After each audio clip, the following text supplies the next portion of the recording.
Hello students, पढ़ेंगे class 9th 10th के students physics subject lesson 11 मानव नेत्र तथा रंग बिरंगा संसार 8 अक्टूबर पेज 22। आपका क्वेश्चन है मानव नेत्र से आप क्या समझते हैं, इसका सचित्र वर्णन कीजिए। तो देखिए ये मानव नेत्र है, इसमें 3 परतें बनी हुई हैं। ये गोले के आकार का है, ये प्रकाश सिरा है, यहाँ पे ये अंध बिंदु है, यहाँ पर ये पीत बिंदु है, ये रेटिना है, ये रक्त पटल है, ये दृढ़ पटल है। बीच में जो भाग भरा हुआ है, पानी भरा हुआ है, इसको जलीय द्रव कहते हैं। सामने का उभरा हुआ भाग जो है ये वाला, ये कॉर्निया है, और ये अंदर जो उभरी हुई है ये पुतलियां हैं, और ये लेंस है। ये तो है पुतली और ये है लेंस। ये आइरिस है, यहाँ पे ये मांसपेशियां हैं। ठीक है,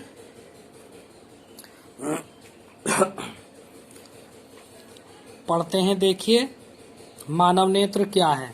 तो नेत्र मनुष्य व सभी जीवों का एक बहुमूल्य अंग है जो प्रकृति ने हमें दिया है। नेत्र लगभग फोटो कैमरे की भांति कार्य करता है। देखिए जिस प्रकार से कैमरा किसी वस्तु के सामने क्लिक करते ही उसका फोटो खींच लेता है, वैसे ही नेत्र भी सामने रखी वस्तु का फोटो खींच लेता है। नेत्र का व्यास लगभग 25 मिलीमीटर होता है। नेत्र वस्तुओं के वास्तविक प्रतिबिंब रेटिना पर बनाता है। ठीक है, नेत्र वस्तुओं के वास्तविक प्रतिबिंब रेटिना पर बनाते हैं। ठीक है, नेत्र एक विशेष प्रकार का प्रकाशिकी यंत्र है। इसका लेंस प्रोटीन से बने पारदर्शी पदार्थ का बना होता है। नेत्र लेंस काय का बना हुआ होता है? प्रोटीन से बने पदार्थ, पारदर्शी पदार्थ का बना होता है। अब देखिए इसकी रचना करेंगे। रचना में क्या है? रचना में नेत्र के निम्नलिखित भाग होते हैं।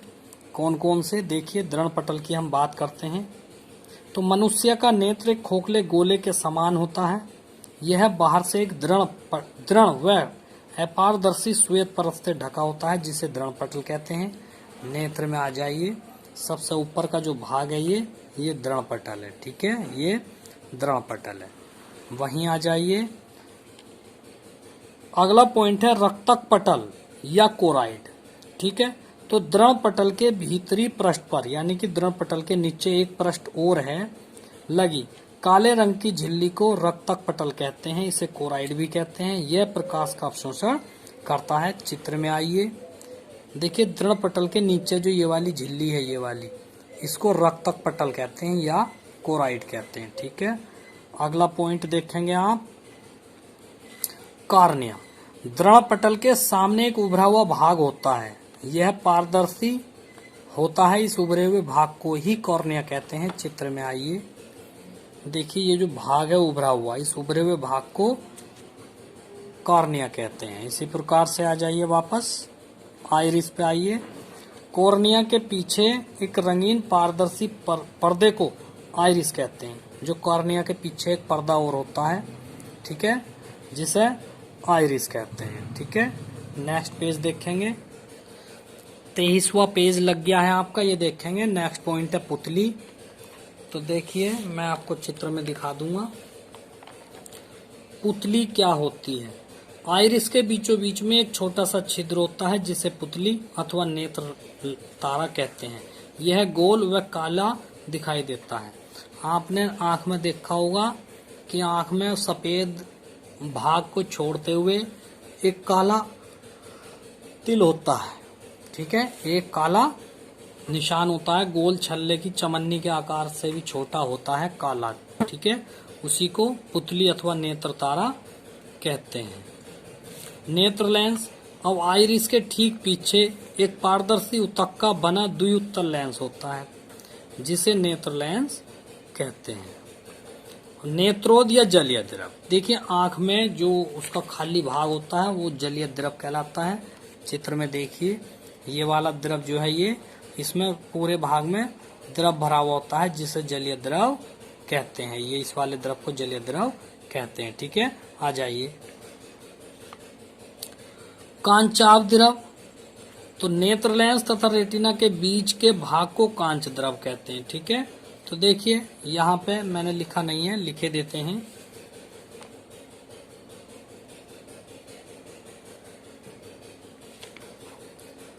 कांचाव द्रव, देखिए नेत्र लेंस यहाँ पे है और रेटिना यहाँ पे है, तो नेत्र लेंस और रेटिना के बीच के भाग को कांचाव द्रव कहते हैं।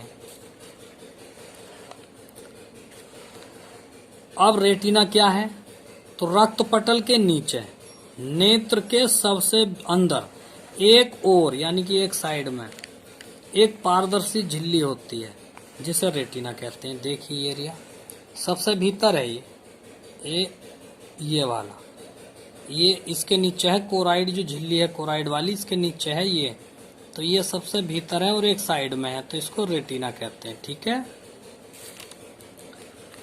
पीत बिंदु, तो ये भी इसी प्रकार से है। पीत बिंदु क्या है, रेटिना के बीचों बीच में एक पीला भाग होता। अब आपने ये भी देखा होगा रेटिना जैसा काला होता है, उस काले के अंदर भी एक तिल और होता, नन्हा सा लैटे के दाने के बराबर एक तिल अंदर और होता है, उसको जो है पीत बिंदु कहते हैं, जो नेत्र में सबसे भीतर होता है और इस पर वस्तु का सबसे स्पष्ट प्रतिबिंब बनता है, सबसे साफ। ठीक है, क्वेश्चन आ जाता है विकल्प में कि मनुष्य की आंख में सबसे स्पष्ट प्रतिबिंब कहाँ बनता है। ठीक है, कहाँ बनता है, तो वो बनता है पीत बिंदु पर। ठीक है, जो पीले रंग का होता है और ये रेटिना के बीचों बीच में होता है। यहाँ वस्तु का सबसे स्पष्ट यानी कि साफ प्रतिबिंब बनता है और ये कैसे रंग का होता है, ये पीले रंग का होता है। ठीक है, तो रेटिना के बीचों बीच में एक पीला भाग होता है जिसे पीत बिंदु कहते हैं। उसी प्रकार अंध बिंदु की बात करें तो रेटिना के जिस स्थान पर अंधेरा होता है, रेटिना के जिस स्थान पर अंधेरा होता है या जहां प्रकाश का कोई प्रभाव नहीं पड़ता है, उस बिंदु को कहते हैं अंध बिंदु। ठीक है, यानी कि अंधेरा रहता है तो उस बिंदु को अंध बिंदु कहते हैं। ठीक है, अब आपका हेडिंग आता है नेत्र के कार्य। नेत्र के कार्य क्या क्या हैं, तो सबसे पहले नेत्र काम कैसे करता है, तो देखिए इसमें ऐसा है कि सबसे पहले तो हमारी पलकें जो होती हैं वो शटर की भांति कार्य करती हैं। ठीक है,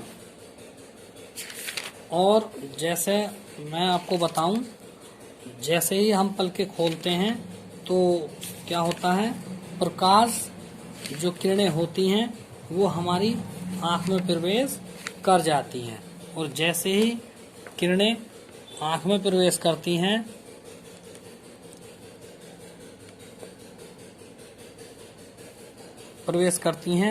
यहाँ से किरणें अपवर्तित होकर कहाँ कहाँ जाती हैं। देखिए ये शॉर्टकट में लिखा हुआ है, जो मैं बोल रहा हूँ उस पर ध्यान दीजिए। जब हमारी पलकें खुलती हैं तो प्रकाश किरणें नेत्र में प्रवेश करती हैं, लेकिन नेत्र में वो कहाँ कहाँ से घूमती हैं, जलीय द्रव से घूमती हैं, लेंस से घूमती हैं, कांच द्रव से होती हुई रेटिना पर गिरती हैं। मैंने क्या लिखा है, नेत्र में प्रवेश करती हैं, यहाँ से किरणें आपतित होकर जलीय द्रव में पहुंचती हैं और यहाँ से अंत में रेटिना पर गिरती हैं। ठीक है, अब यहाँ से क्या होता है, यहाँ वस्तु का उल्टे प्रतिबिंब बनता है, यहाँ जो है वस्तु का उल्टा प्रतिबिंब बनता है और प्रतिबिंब की सूचना जो संवेदी कोशिकाएं होती हैं प्रकाश तंत्रिकाओं द्वारा, जो प्रकाश शिराएं होती थी, जो इसमें चित्र में मैंने दिखाई है प्रकाश शिराओं या संवेदी कोशिकाओं द्वारा ये सारी चीजें मस्तिष्क में पहुंचती हैं और मस्तिष्क जो है वस्तु का ज्ञान अनुभव के आधार पर कर लेता है, यानी कि मस्तिष्क जो है अनुभव के आधार पर उस चीज का ज्ञान कर लेता है कि सामने कैसी वस्तु रखी है, किस प्रकार की है, उसका रंग कैसा है, कितनी बड़ी है। ठीक है, यही नेत्र के कार्य हैं। आज के लिए बच्चों इतना ही काफी है और शिकायत है 9th-10th वाला बच्चा नहीं पढ़ रहा है, नहीं पढ़ेंगे, आप अपने करे के दौरे बैठेंगे। ठीक है, स्कूल खुलते ही मैं सबसे पहले आपकी कॉपी चेक करूंगा, उसके बाद तब पता लगेगा आपको कि डंडा कैसे चलता है। ठीक है, तो ध्यान रखना, प्रत्येक बच्चा कॉपी चेक कराएं 15 तारीख से कॉलेज खुल जाएंगे। Thank you.